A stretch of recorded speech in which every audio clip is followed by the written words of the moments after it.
MS study GS point पे। ठीक है, तो आज आपको पता है कि हम आपका जो बिहार स्पेशल जो बिहार एक परिचय जो इम्तियाज़ अहमद ग्रुप से का जो है रजनीश कुमार की तरफ से जो है इसका हम MCQ आपको करवा रहे हैं, चैप्टर वाइज करवा रहे हैं। तो हम आपको 200 MCQ करवा चुके हैं। टोटल 300 कुछ पेज है और हम चाहेंगे कि आपका BPSC एग्ज़ाम देने से पहले इसको मुकम्मल करवा दें, क्योंकि BPSC में जो 25 से 30 क्वेश्चन बिहार स्पेशल से पूछे जाते हैं। ठीक है, तो बिना देरी किए हम क्वेश्चन की शुरुआत करते हैं। अगर आप हमारे चैनल पर नए हैं तो चैनल को सब्सक्राइब कर दीजिएगा, दोस्तों के बीच शेयर कर दीजिएगा, बेल आइकन प्रेस कर लीजिएगा। तो बिना देरी किए हम क्वेश्चन की शुरुआत करते हैं। जो हमारा है गुप्तकालीन बिहार। ठीक है, यहाँ से हम क्वेश्चन की शुरुआत करते हैं। तो गुप्तकालीन बिहार से तो पहला क्वेश्चन है, क्वेश्चन नंबर फर्स्ट है। देखिए क्वेश्चन नंबर जो है आपका सामने आ गया है। क्वेश्चन नंबर फर्स्ट है, चंद्रगुप्त प्रथम का राज अभिषेक कहाँ हुआ था, ये आपको बताना है। पहला है इलाहाबाद, बनारस, कन्नौज या पाटलिपुत्र। ठीक है, तो किसके बारे में, चंद्रगुप्त प्रथम का राज्याभिषेक जो हुआ था वो कहाँ हुआ था, पाटलिपुत्र में। डी आपका राइट हो जाएगा। नेक्स्ट क्वेश्चन है, चंद्रगुप्त के पाटलिपुत्र राज अभिषेक और गुप्त वंश की स्थापना का वर्ष था। मतलब जब चंद्रगुप्त का पाटलिपुत्र में राज अभिषेक हुआ और गुप्त वंश की स्थापना का वर्ष था, कौन सा वर्ष था, 230 ईस्वी, 320 ईस्वी, 320 ईसा पूर्व या 300 ईस्वी। तो क्या होगा राइट आंसर आपका, बी राइट आंसर होगा। क्या होगा, बी राइट। नेक्स्ट है, किस शासक ने वैशाली की लिच्छवी राजकुमारी कुमार देवी से विवाह किया था। कौन सा शासक था जो वैशाली के लिच्छवी राजकुमारी कुमार देवी से विवाह किया था, चंद्रगुप्त, विक्रमादित्य, समुद्रगुप्त, चंद्रगुप्त प्रथम या बिंबिसार। तो कौन सा शासक था, तो चंद्रगुप्त प्रथम था। सी आपका राइट हो जाएगा। बढ़ते हैं नेक्स्ट क्वेश्चन की तरफ। ये पार्ट अगर आप हमारा वीडियो पार्ट 1 पार्ट 2 नहीं देखें तो इसको जाके देख लीजिएगा, ये पार्ट 3 रहेगा आज। चंद्रगुप्त प्रथम ने 320 ईसा महाराजधिराज की उपाधि धारण की थी। पहला पाटलिपुत्रा में, इलाहाबाद में, उज्जैन में या लिच्छवी में। तो चंद्रगुप्त प्रथम जो है 320 में महाधिराज की उपाधि धारण की थी। कहाँ की थी, तो पाटलिपुत्र में। 320 में चंद्रगुप्त प्रथम शासन का प्रचलन किया। नेक्स्ट है, किस शासक ने स्वयं को लिच्छवी दोहित कहा, चंद्रगुप्त प्रथम, समुद्रगुप्त, चंद्रगुप्त द्वितीय, अजातशत्रु।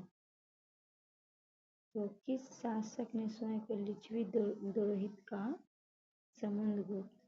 इन्हें भारत का नेपोलियन भी कहा जाता है। बी आपका राइट हो जाएगा। नेक्स्ट क्वेश्चन, बिहार में गुप्त शक्ति संगठन का श्रेय दिया जाता है, चंद्रगुप्त प्रथम को, चंद्रगुप्त द्वितीय को, समुद्रगुप्त को, कुमारगुप्त। बिहार में गुप्त शक्ति का संगठन श्रेय किसको दिया जाता है, चंद्रगुप्त द्वितीय को। बी आपका राइट होगा। नेक्स्ट है, गुप्त साम्राज्य की राजधानी थी, पाटलिपुत्र, कन्नौज, इलाहाबाद, दिल्ली। तो गुप्त साम्राज्य की राजधानी कहाँ थी, पाटलिपुत्र। ये आपका राइट हो जाएगा। नेक्स्ट क्वेश्चन है, किस शासक से श्रीलंका के राजा मेघवर्धन ने गया एक बौद्ध मठ की स्थापित करने की अनुमति मांगी थी। किस शासक से श्रीलंका के राजा मेघवर्धन ने गया में एक बौद्ध मठ। पहला है चंद्रगुप्त प्रथम, अशोक, समुद्रगुप्त, कुमारगुप्त। तो किससे है ना, किससे मांगी थी अनुमति, किसने दिया था, समुद्रगुप्त ने। सी आपका राइट हुआ। नेक्स्ट, नालंदा विश्वविद्यालय की स्थापना का युग है, मौर्य, कुषाण, गुप्त, पाल। बीपीएससी में पूछा गया क्वेश्चन है। तो नालंदा विश्वविद्यालय की स्थापना गुप्त, क्या है, गुप्त। सी आपका राइट होगा। नेक्स्ट है, नालंदा विश्वविद्यालय के संपादक हैं चंद्रगुप्त, विक्रमादित्य, रामगुप्त, अश्कमगुप्त या कुमारगुप्त। तो नालंदा विश्वविद्यालय जो है क्या है, कुमारगुप्त। डी राइट हो जाएगा। बढ़ते हैं नेक्स्ट क्वेश्चन की ओर। बोध गया में महाबोधि मंदिर की स्थापना हुई थी। मौर्य काल में, पाल काल में, गुप्त काल में, हर्यक वंश के शासन काल में। तो बोध गया में जो महाबोधि मंदिर की स्थापना हुई थी वो गुप्त काल में। सी आपका राइट हो जाएगा। नेक्स्ट है, चीनी यात्री फाहियान कितने समय तक पाटलिपुत्रा में था। फाहियान जो था वो चीनी का यात्री था। ऑप्शन है 6 महीने, 1 साल, 3 साल, 14 महीने। तो आपको बताना है चीनी यात्री फाहियान कितने साल तक पाटलिपुत्रा में रहा। 3 साल तक था। तो सी आपका राइट होगा। चंद्रगुप्त द्वितीय के शासनकाल में फाहियान भारत के भरवन में आया था। उसका उद्देश्य बौद्ध पांडुलिपि प्राप्त करना था। इसके शासनकाल में आया था चंद्रगुप्त द्वितीय। उसका उद्देश्य क्या था, तो उसका उद्देश्य बौद्ध पांडुलिपि को प्राप्त करना। ठीक है, कितने दिन तक था, 3 साल तक था। बढ़ते हैं नेक्स्ट क्वेश्चन। आर्यभट्ट का संबंध किस नगर से था। चंपा से, नालंदा से, राजगिर से, राजगीर और पाटलिपुत्रा से। तो आर्यभट्ट का जो संबंध था वो आपको बताना है कि कहाँ से था। तो पाटलिपुत्रा। डी आपका राइट हो जाएगा। कोशिश करेंगे 100 क्वेश्चन इसमें भी हम आपको करवा दें। नेक्स्ट है, गुप्त काल की एक सुंदर कीर्ति की मूर्ति किस जिले से प्राप्त हुई है। पटना से, सारण से, भागलपुर से, शाहबाद से। तो गुप्त काल की जो एक सुंदर सी कार्तिकेय की मूर्ति जो है शाहबाद से। जी आपका राइट होगा। नेक्स्ट है, बिहार में 7.5 फीट ऊंची बुद्ध देव की एक पीतल की मूर्ति प्राप्त हुई है। बिहार में कितने 7.5 फीट की बुद्ध देव की पीतल की मूर्ति है। गया से, सुल्तानगंज से, नवादा से, नालंदा से। आपको बताना है कितने हैं, 7 फीट की है, 7.5 फीट की। ठीक है, ये सुल्तानगंज कहाँ पड़ता है, पटना में। भी आपका राइट होगा। नेक्स्ट है, राजगीर के मणिनाग मंदिर में पत्थर पर खोदे हुए गणेश, विष्णु तथा नाग नागिनों के चित्र यह किस काल के हैं। कहाँ, राजगीर में। मौर्य काल, पाल काल, गुप्त काल, प्रवर्ती गुप्त काल। तो राजगीर में जो है वो किस काल के हैं, गुप्त काल के। सी आपका राइट हो जाएगा। Next question number 17 sorry, Rajagiri में स्थित जरासंध की बैठक का निर्माण किस काल में माना जाता है। राजगिरी के स्थित जो है जरासंध की बैठक का निर्माण किस काल हुआ ये माना जाता है। मौर्य काल, गुप्त काल, पाल काल, उपयोग से कोई नहीं। तो कौन से काल में था ये आपको बताना है, गुप्त काल। भी आप राइट हो जाए। नेक्स्ट है, तीरभुक्ति आधुनिक दरभंगा का राजपाल था। आधुनिक क्या है, दरभंगा है। तीरभुक्ति तो कौन था इसमें से, गोविंद गुप्त, घंटोत्कच गुप्त, चिराग दत्त, पर्णदत्त। कौन था जो दरभंगा का, आधुनिक दरभंगा जो करेगा उसका राजपाल था। तो कौन था, गोविंद गुप्त। ये आपका राइट है। गोविंद गुप्त चंद्रगुप्त द्वितीय का छोटा पुत्र था। गोविंद गुप्त कौन था, चंद्रगुप्त द्वितीय का छोटा पुत्र जो दरभंगा का राजपाल बना था। नेक्स्ट है, बिहार में बौद्ध विहार का प्राचीन केंद्र था। नालंदा, विक्रमशिला, ओदंतपुरी, उपयोग से कोई नहीं। तो बिहार में जो बौद्ध विहार का प्राचीनतम केंद्र था नालंदा। ये आपका राइट हो जाएगा। बढ़ते हैं नेक्स्ट क्वेश्चन की तरफ। नालंदा विश्वविद्यालय किस लिए प्रसिद्ध था। चिकित्सा के लिए, तर्कशास्त्र के लिए, बौद्ध धर्म दर्शन के लिए, रसायन विज्ञान के लिए। तो नालंदा विश्वविद्यालय किस लिए प्रसिद्ध था, बौद्ध धर्म दर्शन के लिए। सी आपका राइट है, बीपीएससी में पूछा गया। नेक्स्ट है, नालंदा में अवस्थित भारतीय विश्वविद्यालयों में फाहियान किसके शासन के दौरान आया था। प्रथम क्षेत्रीय कार्यालय 2002 में पूछा गया। हर्ष के, कनिष्क के, चंद्रगुप्त विक्रमादित्य या अशोक के। तो जब बात करते हैं फाहियान की तो फाहियान आया था चंद्रगुप्त विक्रमादित्य। हर्षवर्धन के सिखाने में कौन आया था, बताइए आप हमें। हिंगसंग आया था। कौन आया था, हिंगसंग। ठीक, हाँ से हर्षवर्धन, हाँ से हिंगसंग। इसका राइट आंसर आपका सी हो जाएगा। ठीक है, नेक्स्ट है, किसने यह वर्ण किया कि मध्य भारत से सभी देशों में मगध देश में सर्वाधिक नगर थे। धनपतियों का यह चिकित्सालय बनाए थे। यहाँ रोगियों को मुफ्त भोजन तथा दवाएं दी जाती थी। पहला हेंगसॉन्ग, मेघासनिज, पहियान, इत्सिंग। तो किसने ये कहा था? तो ये पहियान के द्वारा कहा गया था। किसके शासनकाल में आया था? चंद्रगुप्त विक्रम आदित्य। सी आपका राइट है। नेक्स्ट, गुप्त संवत का आरंभ हुआ था 302 ईस्वी में, 312 ईस्वी में, 320 ईस्वी में, 322 ईस्वी में। तो गुप्त संवत जो है वो आपका 320 ईस्वी में, 320। सी आपका राइट होगा। नेक्स्ट क्वेश्चन है, निम्नलिखित शासकों में किसे भारत का नेपोलियन कहा जाता है? चंद्रगुप्त मौर्य, चंद्रगुप्त प्रथम, समुद्रगुप्त, चंद्रगुप्त द्वितीय, विक्रमादित्य। तो मैंने अभी आपको ऊपर के वीडियो में ऊपर ऑप्शन में बताया था कि समुद्रगुप्त को भारत का नेपोलियन कहा जाता है। तो सी आपका राइट हो जाएगा। बात करते ईरान की नेपोलियन, तो किसे कहा जाता है? नादिर शाह को। ठीक है, तो राइट आंसर इसका सी हो जाएगा। नेक्स्ट क्वेश्चन है, सौराष्ट्र और मलवा क्षेत्र का विजय किस सम्राट, मतलब है सौराष्ट्र और मलवा क्षेत्र का विजय किस गुप्त सम्राट ने की थी? चंद्रगुप्त प्रथम, समुद्रगुप्त, चंद्रगुप्त द्वितीय, विक्रमादित्य, स्कंदगुप्त। तो सौराष्ट्र में मलवा क्षेत्र का विजय किसने किया था? चंद्रगुप्त द्वितीय, विक्रमादित्य। सी आपका राइट होगा। नेक्स्ट है, पर्यायपरस्ती का रचयिता कौन था? पर्यायपरस्ती का रचयिता कौन था? विष्णुसेन, हरिसेन, चंद्रसेन, उपयुक्त से कोई नहीं। तो पर्यायपरस्ती का रचयिता कौन है? हरिसेन। बी आपका राइट हो जाएगा। नेक्स्ट क्वेश्चन है, किस गुप्त सम्राट ने दक्षिण भारत पे सफल सैनिक अभियान किए? चंद्रगुप्त प्रथम, समुद्रगुप्त, चंद्रगुप्त द्वितीय, विक्रमादित्य या समुद्रगुप्त। किस सम्राट ने दक्षिण भारत पे सफल सैनिक अभियान किए? समुद्रगुप्त, जिसे लोग क्या कहते हैं? जिसे भारत का नेपोलियन कहा जाता है। हमने आगे की वीडियो में आपको जैसे कि हमने आपको बताया है। नेक्स्ट है, पर्यायपरस्ती में किस सम्राट के विजय अभियानों की चर्चा है? चंद्रगुप्त मौर्य, चंद्रगुप्त प्रथम, चंद्रगुप्त द्वितीय, विक्रमादित्य, समुद्रगुप्त। हाँ, विक्रमादित्य की जो बोलेगा उपाधि किसे दिया गया था? चंद्रगुप्त द्वितीय को। ठीक है, तो क्या है, पर्यायपरस्ती में किस सम्राट के विजय के अभियान का चर्चा है? तो समुद्रगुप्त। डी आपका राइट हो जाएगा।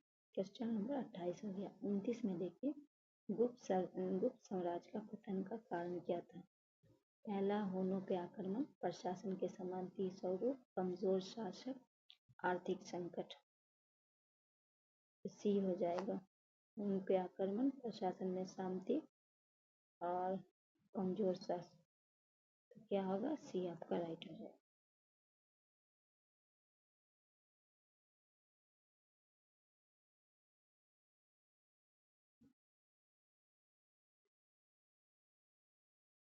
मगध पे मिहिर कुल का आक्रमण किस शासन के समय हुआ था?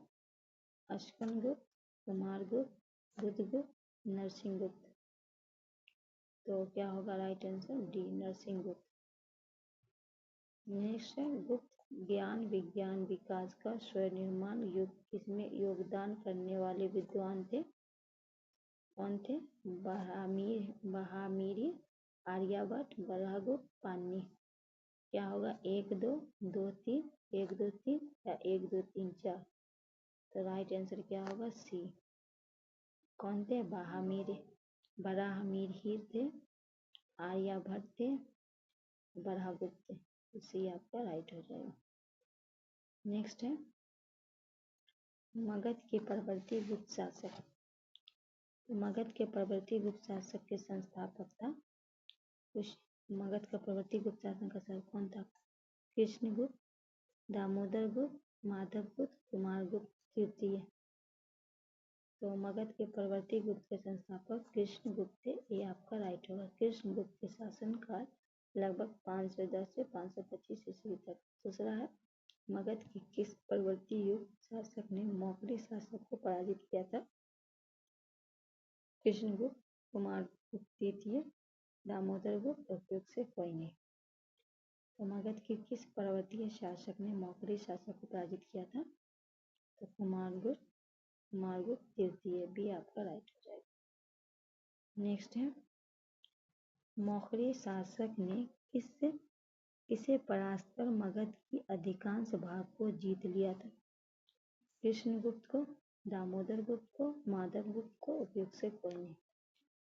तो मौखरी शासक किसे परास्त करके? तो दामोदर गुप्त, भी आपका राइट होगा। नेक्स्ट है, हर्षवर्धन ने किसे मगध के क्षेत्र में अपना प्रतिनिधि बनाया था?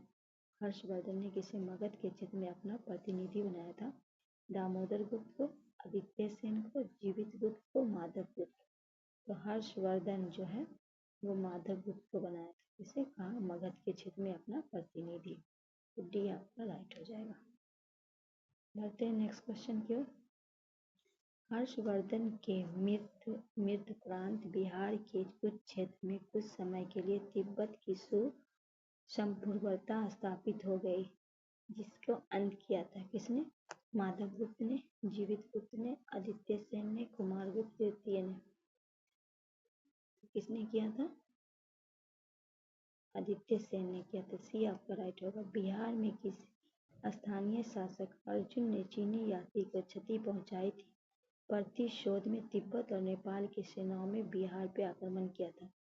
किसने पहुंचाई थी? बिहार के किसी स्थानीय शासक अर्जुन ने चीनी यात्री को क्षति पहुंचाई थी। इसी की प्रतिशोध में तिब्बत और नेपाल की सेना ने बिहार पे आक्रमण किया था। क्वेश्चन क्या है? हर्षवर्धन के मृत प्रांत बिहार में कुछ क्षेत्रों के समय तिब्बत पे स्थापित हो गई थी।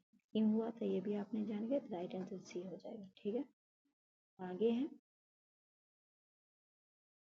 क्वेश्चन। हम आगे दोस्तों, हम कल से आपको लूसेंट का भी जो है ऑब्जेक्टिव करवाना शुरू करेंगे, क्योंकि बिहार बीएसएससी के लिए आपके लिए फायदेमंद होगा। क्वेश्चन नंबर 6 है, मगध के किस पर्वतीय गुप्त शासक ने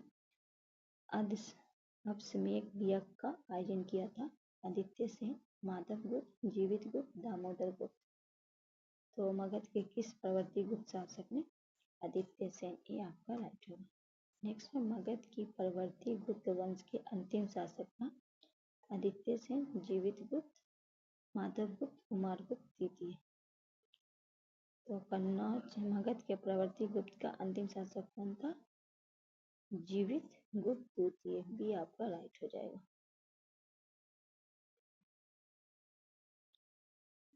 कन्नौज के शासक जीवित गुप्त तृतीय की हत्या कर इस वंश का अंत कर दिया गया। इस वंश का अंत जो हो गया कन्नौज शासक ने, ये कहाँ का शासक ने? कन्नौज का शासक ने जीवित गुप्त तृतीय का हत्या करके इस वंश को खत्म ही कर दिया।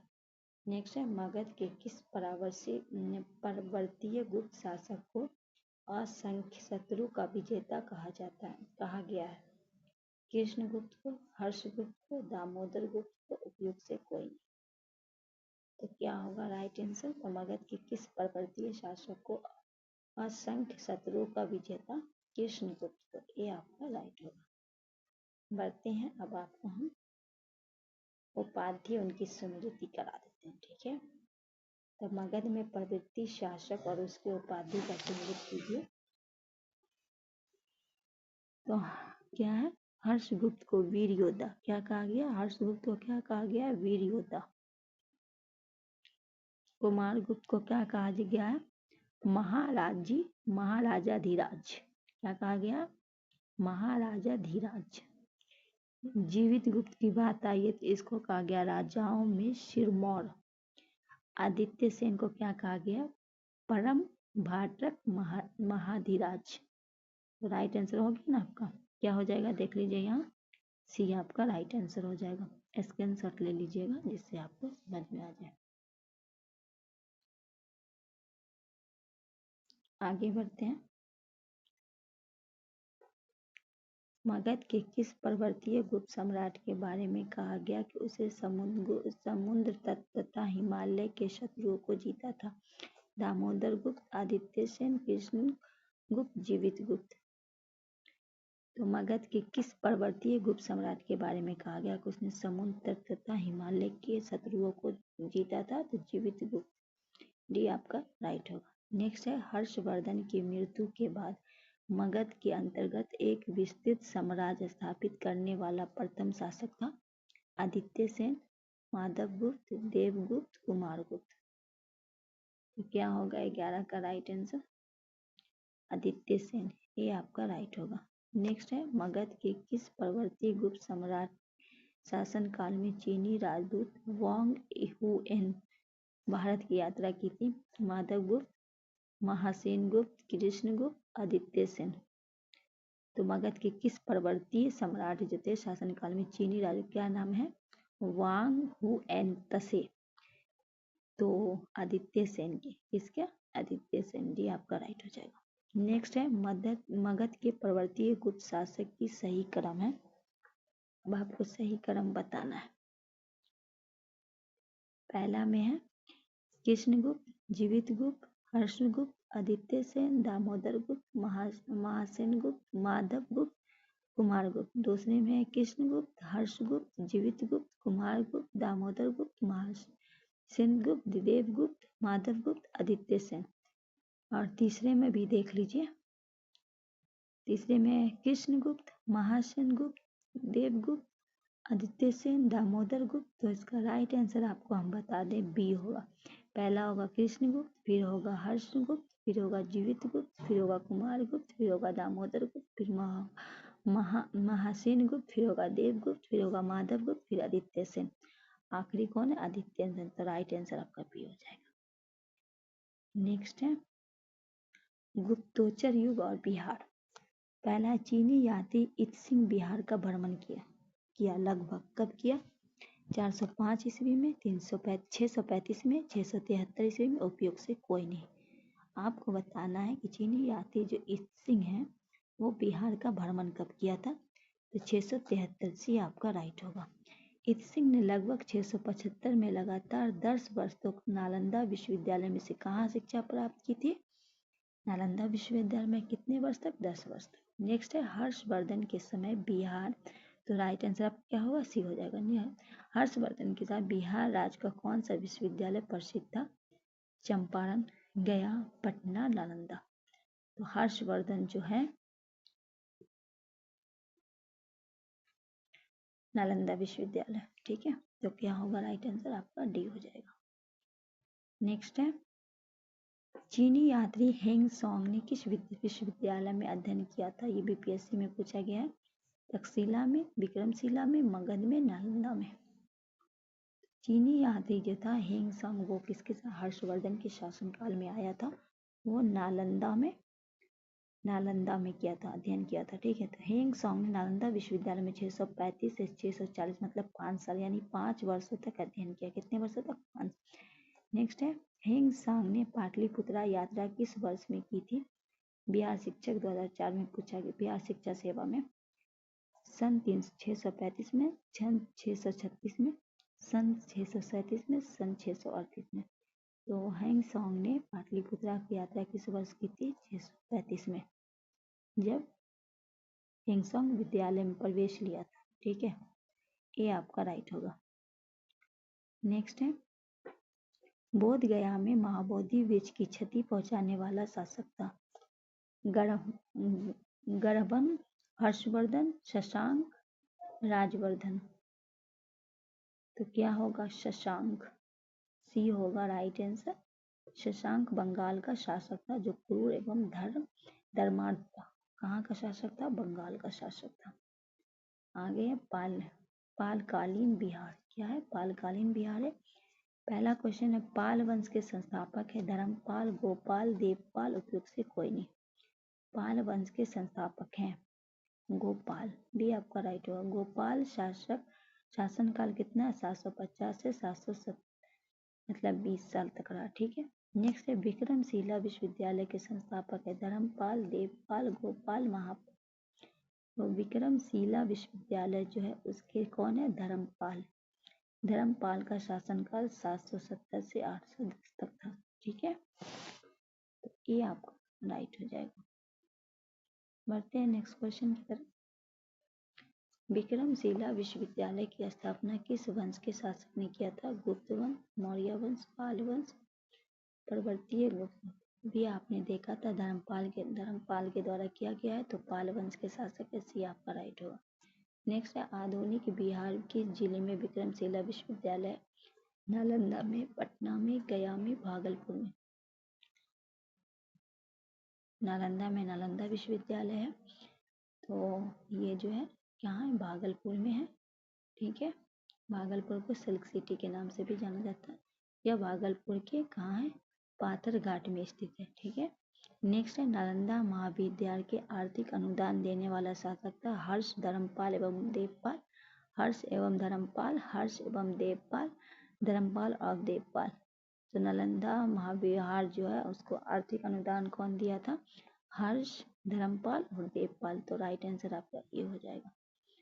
नेक्स्ट क्वेश्चन है मुंगेर बिहार में अपनी राजधानी बनाने वाला पाल शासक था धर्मपाल, देवपाल, गोपाल, रामपाल। मुंगेर बिहार में जो बनाया था वो किसने बनाया था, देवपाल ने। भी आपका राइट हो जाएगा। नेक्स्ट है पाल शासकों द्वारा बौद्ध धर्म को किस संप्रदाय को विशेष प्रोत्साहन दिया था, महायान को, हीनयान को, बर्जियान को, उपयुक्त से सभी। तो पाल शासकों के द्वारा जो बौद्ध धर्म के किस संप्रदाय को, महायान को। ये आपका राइट होगा।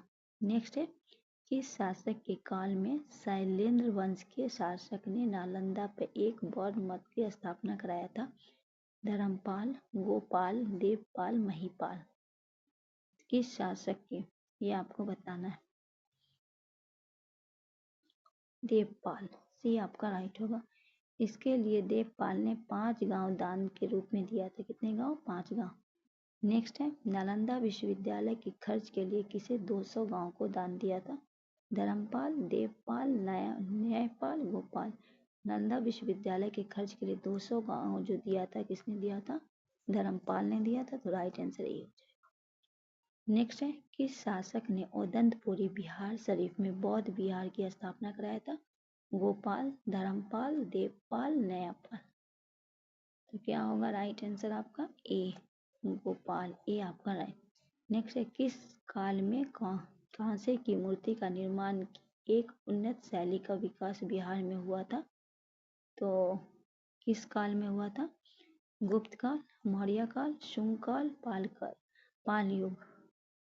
तो पाल युग था। डी आपका राइट होगा। नेक्स्ट है बिहार में पाल युग के कांस्य की निर्मित मूर्ति एक उन्नत शैली का विकास हुआ। कांस्य मूर्ति का निर्माण इस शैली में निर्णय देती है जमला एवं हथग्रीव की, धीमन एवं बिटपाल की, बुद्धगुप्त की और सुग्रीव की, उपयुक्त से सभी।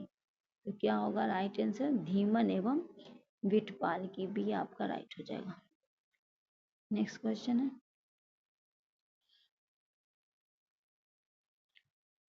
नेक्स्ट है पालकालीन कांस्य मूर्ति कलाकार धीमन एक विपठल कहाँ के निवासी थे, पटना के, मुंगेर के, नालंदा के, गया के। तो पालकालीन कांस्य मूर्ति जो उनके कलाकार थे धीमन एवं विपठल पाल, वो कहाँ के थे, नालंदा के थे। धीमन का पुत्र विपठल पाल था। ठीक है, तो सी आपका राइट होगा। नेक्स्ट है पालकालीन कांस्य प्रतिमा सांचे में ढली है, इसका साक्ष्य मिलता है कहाँ मिलता है, नालंदा एवं कुड़ियार गया में, मुंगेर से, लोहानीपुर पटना एवं मुंगेर से, या उपयोग से सभी। इसका साक्ष्य हमें कहाँ मिलता है, नालंदा एवं कुड़ियार गया से। तो ये आपका राइट हो जाएगा। नेक्स्ट क्वेश्चन है पालकालीन मूर्ति कला धीमन एवं विट्ठल समकालीन थे, धर्मपाल एवं महिपाल के, गोपाल के, न्यायपाल और रामपाल के, धर्मपाल और देवपाल के। किसके समकालीन थे, धर्मपाल एवं देवपाल। जी आपका राइट हो जाएगा। बढ़ते हैं नेक्स्ट क्वेश्चन की तरफ। चित्री पांडुलिपि अष्ट सहारिक प्रज्ञा क्या है, प्रज्ञा परमित और पंदरक्ष किस युग के हैं, मौर्य युग, गुप्त युग, पाल युग, सल्तनत युग। तो किस युग के हैं, पाल युग के हैं। सी आपका राइट है। नेक्स्ट है पालकालीन चित्रकला का विचित्र रूप कहाँ से प्राप्त है, पटना से, मुंगेर से, गया से, नालंदा से। तो पालकालीन चित्रकला का जो विचित्र रूप से कहाँ से प्राप्त है, नालंदा से। डी आपका राइट हो जाएगा। नेक्स्ट क्वेश्चन है पाल शासक अपना आदेश प्रसारित करते थे पाटलिपुत्रा से, नालंदा से, राजगिरी से, तिरहुत से। तो पाल शासक जो है वो अपना आदेश कहाँ से प्रसारित करते थे? पाटलिपुत्रा से। ये आपका राइट होगा। नेक्स्ट है पाल कलाम काल में श्रीनगर भुक्ति कहा जाता था अंग को, विदेह को, भज्जी को, मगध को। तो क्या होगा राइट आंसर आपका? डी, मगध को। संबत है अंग पंडु वर्धन भक्ति थे। नेक्स्ट है देवपाल की अनुमति से सुमात्रा के राजा बलदेव पुत्र ने कहाँ विदेशी विद्यार्थियों के लिए छात्रावास का निर्माण कराया था? किसके? देवपाल की अनुमति से। उदंतपुरी में, नालंदा में, पाटलिपुत्रा में, विक्रमशिला में। तो कहाँ करवाया था? नालंदा में। किसके अनुमति से? देवपाल की अनुमति। किसने करवाया था? सुमात्रा के राजा बलदेव पुत्र। तो बी आपका राइट हो जाएगा। आगे है मिथिला के कर्नाटक शासक के बारे में। पहला है मिथिला या तिरहुत के कर्नाट राज का उदय 1797 से 98 किसके शासनकाल में हुआ था? रामपाल, महीपाल, नैपाल, देवपाल। तो किसका था? रामपाल। ए आपका राइट होगा। नेक्स्ट है मिथिला या तिरहुत में कर्नाट राज के संस्थापक था गंगदेव, नैनदेव, नरसिंहदेव, रामसिंहदेव। तो मिथिला या तिरहुत के कर्नाट जो है उनका किसका था? तो म से मिथिला, न से नैनदेव, म के बाद न। तो बी आपका राइट हो जाएगा। बढ़ते हैं नेक्स्ट क्वेश्चन की तरफ। मिथिला के कर्नाट शासकों की राजधानी थी पटना, वैशाली, तिरहुत, सिमरागढ़। मिथिला के कर्नाट शासकों की राजधानी कहाँ थी? सिमरागढ़। डी आपका राइट हो जाएगा। नेक्स्ट है कर्नाट वंश के अंतिम शासक थे शिव सिंह, हरि सिंह, कीर्ति सिंह, महेश सिंह। तो कर्नाट वंश के अंतिम शासक थे हरि सिंह। बी आपका राइट हो जाएगा। नेक्स्ट क्वेश्चन है कर्नाट वंश के पुनः अंत हुआ था 1378 में, 1275 में, 1401 में, 1510 में। तो कर्नाट वंश का पुनः अंत कब हुआ था? 1378 में। ये आपका राइट हो जाएगा।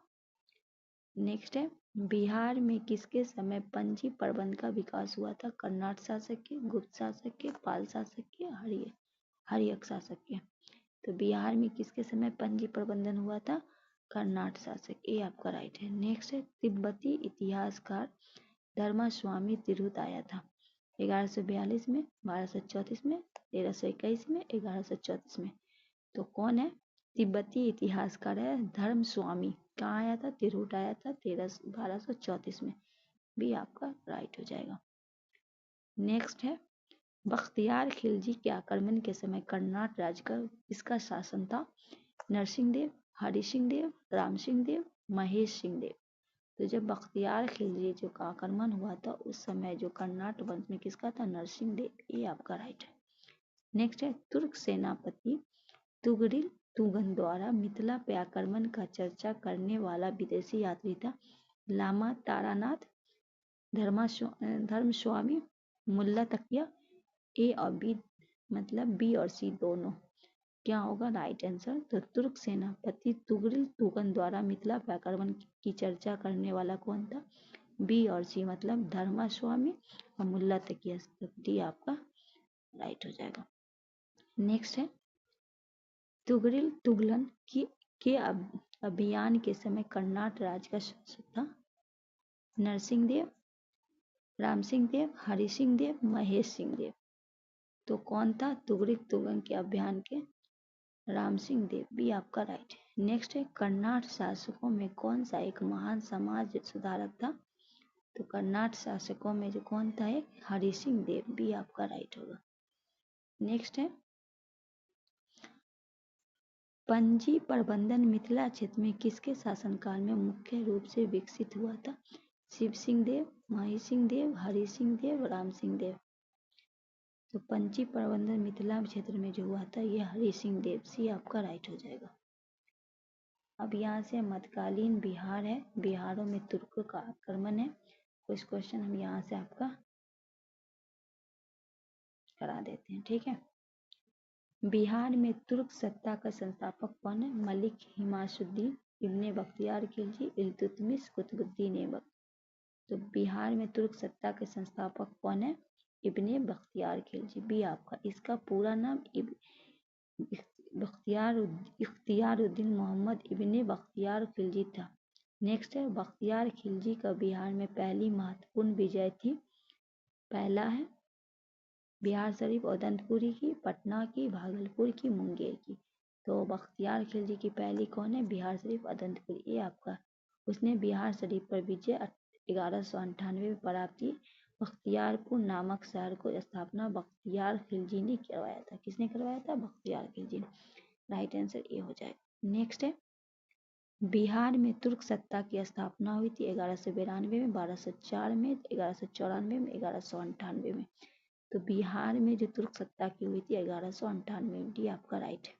नेक्स्ट है, बख्तियार खिलजी ने अपना प्रशासनिक मुख्यालय बनाया था लखनऊ में, बिहार शरीफ में, मुंगेर में, मनेर में।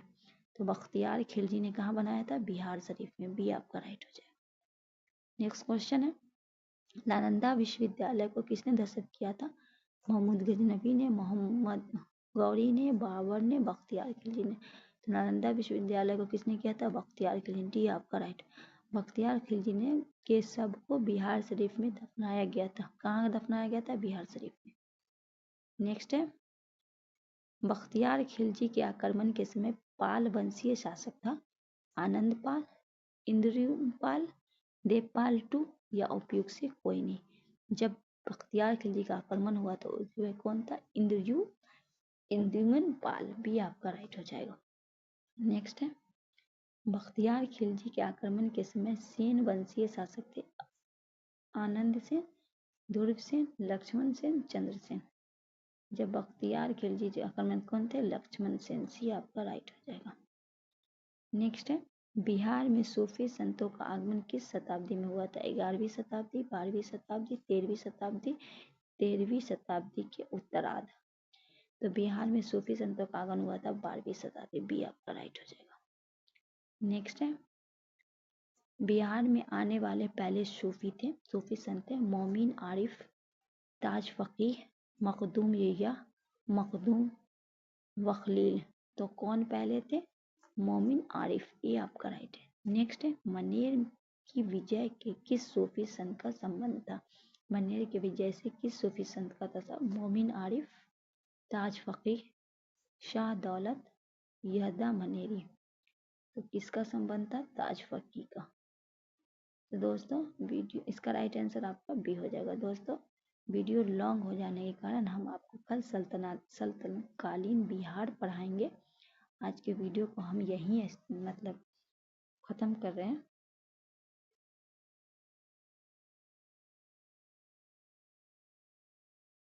तो आज के वीडियो को हम यहीं समाप्त करते हैं। मिलते हैं हम नेक्स्ट वीडियो में आगे के टॉपिक के साथ। तब तक के लिए हमें दीजिए इजाज़त। अल्लाह हाफिज़।